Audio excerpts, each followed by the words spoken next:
This TikToker and small business owner decided to make a 20+ part series about her nightmare roommate in New York City and ended up going viral for all the wrong reasons. And this is even though she managed to raise a few $1,000s on GoFundMe. But I guess what she described the whole ordeal as traumatizing made people go, okay, wait a second, what actually happened?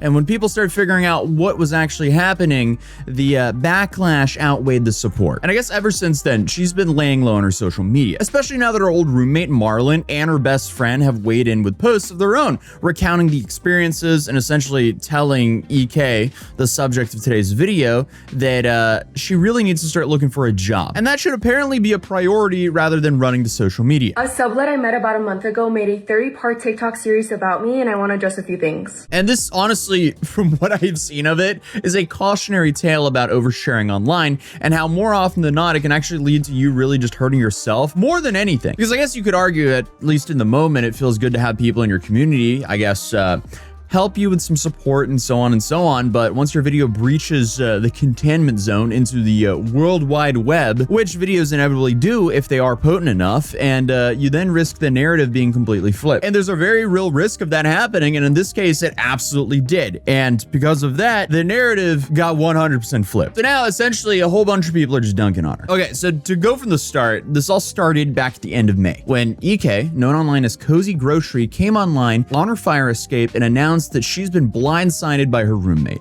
and was kicked out at the end of June. 24 hours ago, I was told by my current roommate that I was getting kicked out at the end of June. So obviously, this was a good hook. People were like, okay, what happened here? And EK is a self-described artist that has been living in New York for a little bit over a year. Her full-time job is making cat worry stones, which I guess is a sensory fidget thing. Hi, my name is EK, and I make worry stones out of polymer clay. I'm a full-time artist in New York City, and I've been living here for the last year. She apparently also had a video on them go sort of viral on TikTok and Instagram, and ended up finding a little bit of success selling her worry stones and decided to make that her full-time job. So she says that for the last year and a half, she's been bouncing around from sublet to sublet just trying to find a home. Sacrificed a lot of stability for this. None of this last year has been easy for me. I have lived in 5 different sublets, just bouncing around trying to find home. Which I can imagine is only extremely frustrating. Unfortunately, however, after 6 sublets, it looked like she was about to be out of a place to stay once again. So 6 sublets in like a year, that's a lot of moving. And according to EK, it was all because of her evil roommates. So she began a story saying that she was being kicked out, but then detailed a bunch of little things her roommate was apparently doing to make her feel uncomfortable and policed. And it felt like she started policing me over things that were so elementary. I'm about to turn 30. This person is mid-20s, but acting like they're in high school. She would not allow me to store things on the top 2 shelves in the cabinet because it, quote, stresses her out. When I moved in, I had a different dish rack than her, the one that has walls on this side. She just had a flat dish rack where she would just kind of awkwardly and haphazardly pile up the dishes. And I was like, hey, I've got this other dish rack. Would you be open to us giving it a try? Immediately, she shut it. Which is interesting because at the time she was also posting videos about how she could finally let her nervous system rest at this current apartment. This is my room, and oh, she's beautiful. And because I feel so safe and happy here, my nervous system is at rest for the first time in years. And so I'm able to finally notice things that I've otherwise overlooked. Regardless, she focused on things like them having different dish racks. But ultimately, she says that she reached out to talk about communication, and this is when she found out that the roommate was looking for a new roommate to join the lease once EK's sublet was up. This is exactly what I said. I have nothing to hide. She immediately came back with this, announcing that she was still looking for someone else to live with her. This is the first that I'm hearing of this. I thought everything was fine. Now, this is important and will come up later, but EK was subletting and knew that her lease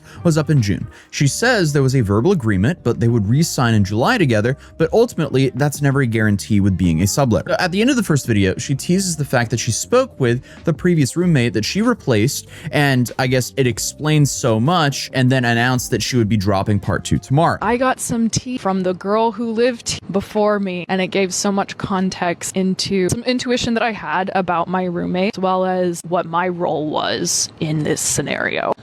Okay, here we go. Okay, I don't know about you guys, but I wouldn't tease part 2 unless I thought part 1 was actually going to get people talking and asking for more. So she's clearly trying to drive engagement and I guess people to follow so they don't miss it. Who knows? Maybe she's trying to plug her little her fidget toys. But this is one of the big reasons why I think EK is facing so much backlash, because she's trying to make a whole spectacle out of this. Because I guess it's one thing to vent frustrations online, which honestly, in my opinion, is still dumb, but I guess it's totally different if you're using it intentionally to, I guess, farm content and clickbait, especially when it's about yours and other people's personal life that are not public people. And of course, not only that, but she's also posting this on her art/business page. But the second video was very similar to the first one. She just vents more and has a bunch of gripes that she had with a roommate and insinuates that the reason they didn't click was because EK wasn't going to let her mooch. The person who lived here before me, she did not realize how much this roommate was mooching off of her. She would cook for them often, clean up after the girl. When I moved in, I feel like she is going to expect us to share food. And I find out that she used to share food with the roommate before me. And so when she found out that I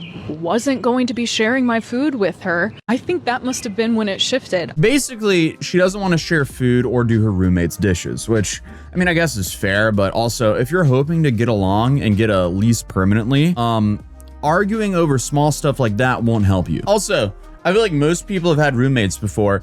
Some days you just do the heavy lifting, and other days your roommates do the heavy lifting for you.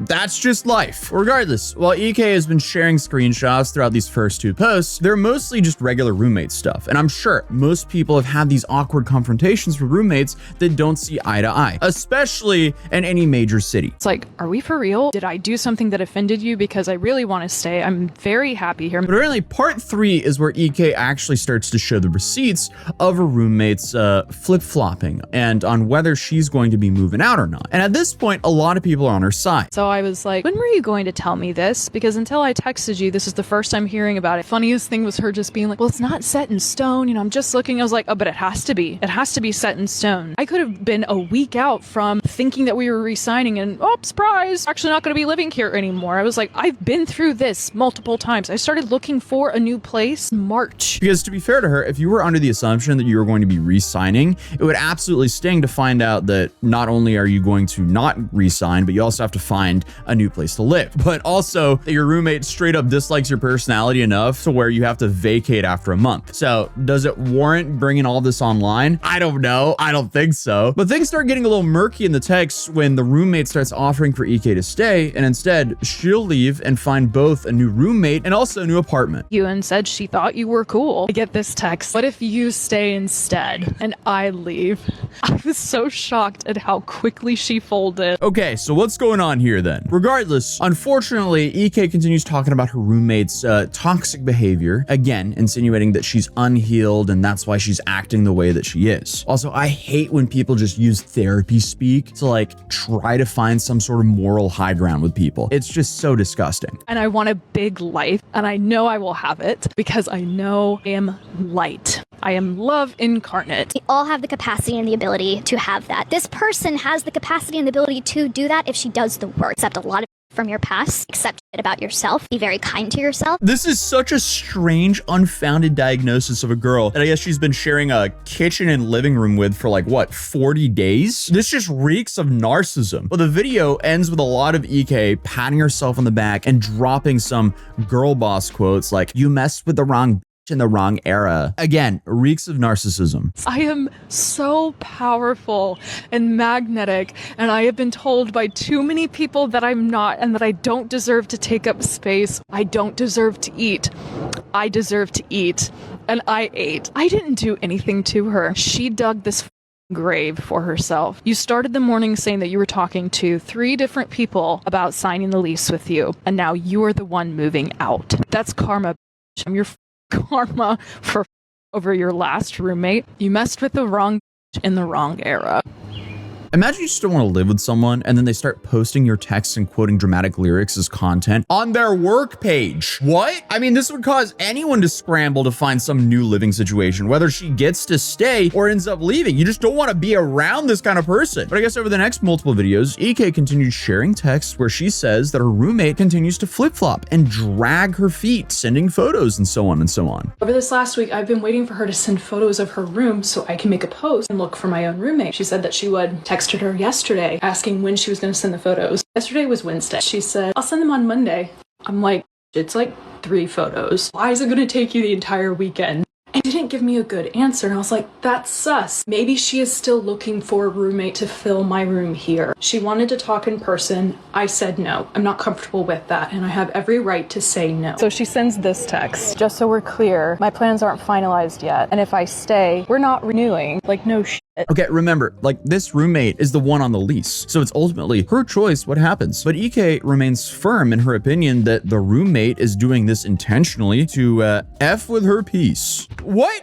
I think she's doing this intentionally to with my mind and joy and peace, and I'm not going to let her do that. Yeah, there's a lack of empathy here. I mean, of course, there's no chance her roommate could also be struggling to find a new place to live and doesn't want to jump ship yet. Like, what? It sucks for whoever has to move. But unfortunately, this is also the reality of being on a sublease. You don't have the same protections as the person on the lease. As of this morning, I received a text from her that she is now going to be staying. That really sucks because she confirmed in writing that she was leaving. I'm like, I don't think you can just change your mind like this, especially after you emailed management. I'm talking with the landlord. I'm trying to figure out tenant rights. It's turned into a whole thing, and it did not need to be. Okay, I get that EK is annoyed when her roommate confirmed that she would be leaving and then changed her mind. Obviously, using the word confirm when you're not actually sure, that's going to upset the other person. But it's also insanely ironic to say it turned into a whole thing it didn't need to be when EK was the one who brought it up on social media.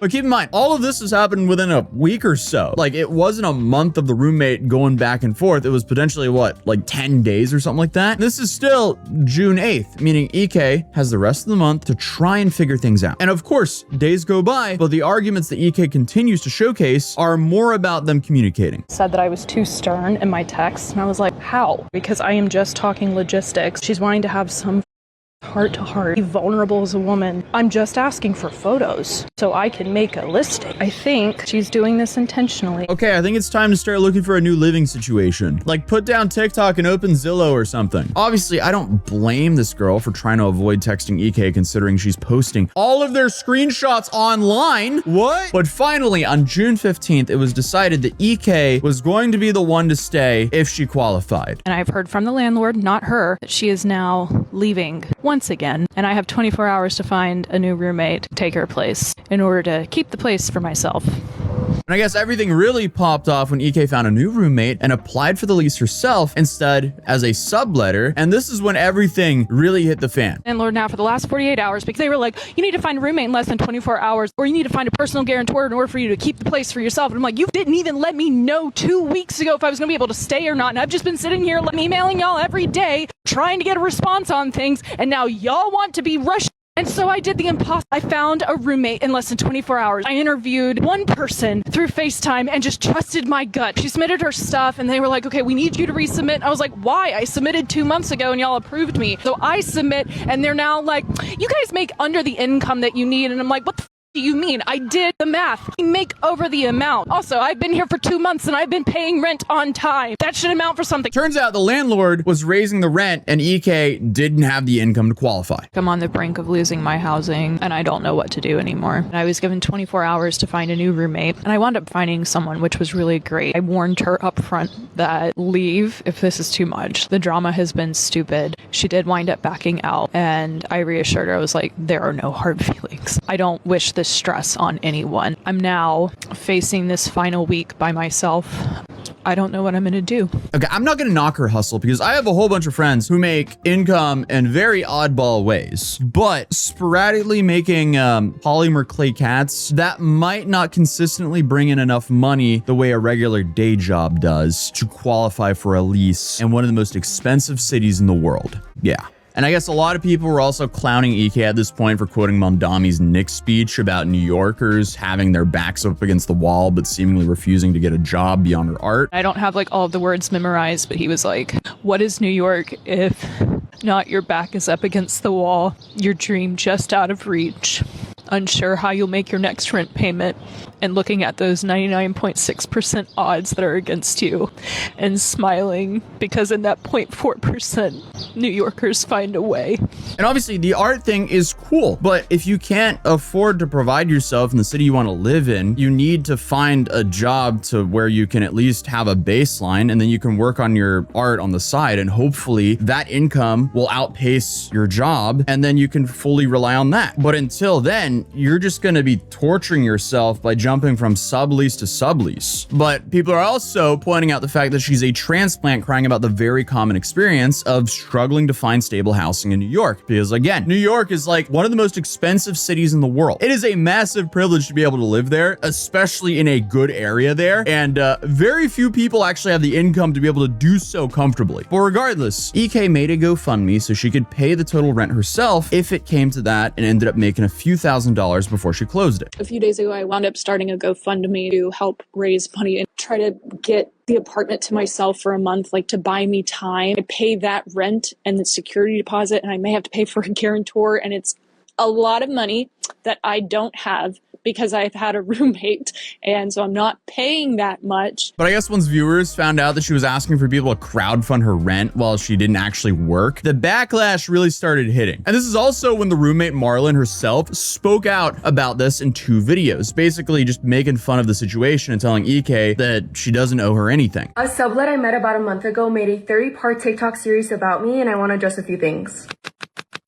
We're gonna keep it short and straight to the point because 30? I genuinely don't know how any of this is my fault. You started subleasing a few weeks ago. A sublease is temporary by definition, meaning I don't owe you You are not entitled just because you moved in. I feel like I gave you plenty of notice and time to make arrangements so that when you re-sign the lease, you won't be stressed out. You even admitted that you found someone within a day. The real issue is that the rent increased and now you need to qualify for the lease yourself. And that is not my problem. Now, okay, I have to admit that it sort of seems like with the ending and jokes that she is more trying to capitalize on the situation for her own social media. And I don't really blame her because that's what the first person did. You have moved 5 times within a year. At this point, babe, there's a common denominator and it's definitely not the people that you're subleasing from. I feel like at this point it's you. What sucks is that you made 30 videos about me consecutively, wishing bad upon me, saying I'm getting karma, calling me names, calling me out of my name. I don't even know you, babe, and you don't even know me. I just met you a month ago. So I mean, hey, it's fair game. If someone's blasting you online for social media gain, you might as well blast them back for some social media gain. People have asked you multiple times, why don't you get an actual job? And your response is always,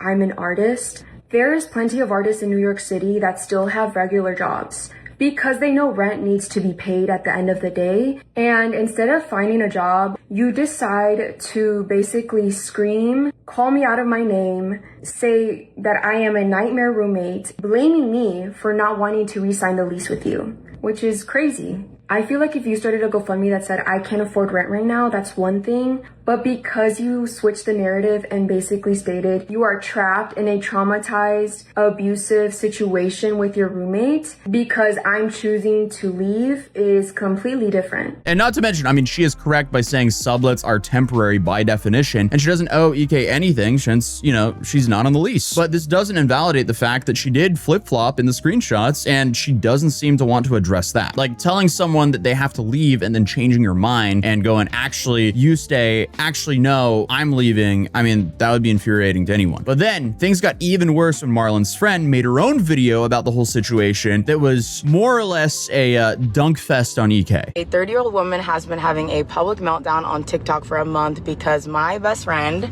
and decided not to re-sign her lease so that she could move in with me. And this woman has somehow convinced a bunch of people to give her thousands of dollars by lying. You know, she slammed her art, the GoFundMe, the fact that she wasn't from New York, and her unwillingness to work. A few weeks ago, Marlon finds a place in Manhattan with me and officially tells EK, like, hey, I'm gonna be leaving. EK starts to crash out because they don't have a job, they sell keychains, and they don't have, like, the base stubs needed to qualify for an apartment. So she started a GoFundMe claiming the landlord is evil and that my friend put her in a horrible, traumatizing situation, although all my friend did was say, I'm moving out. Started a GoFundMe saying my landlord is an evil slumlord. The landlord is like, hey, can you maybe qualify for the apartment? Like, hey, could you please send me a pay stub perchance? Like, the evil slumlords trying to remove me from my city.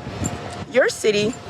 Baby, Me and you both were from Georgia. And all of this just continued to turn the tides further on EK. But since then, EK made a video thanking people for their support, but has taken a step back from social medias as well as closing the GoFundMe. Currently, she has her comments limited on Instagram, so they are mostly just supportive. But TikTok, on the other hand, is a very different story. Comments are berating her left and right, but still, she leaves the videos up. Like I said, this is a great example of why you shouldn't bring everything to social media. It often just explodes in your face, and it's just contributing to people not trusting one another. Like, why bring any minor personal dispute you have with someone on other people's For You page? Well, regardless, it'll be interesting to see if EK returns and if this helps or hurts her cat worrystone business. I don't know. This was just a laughably stupid situation that no one really needed to know about, but just somehow was forced on everyone's For You page over the last week or so. Hence why I wanted to cover it. But if you're new here, feel free to subscribe, drop a like if you enjoyed the video, and let me know what you think about the situation down below, and I'll see you guys in the next one. Peace.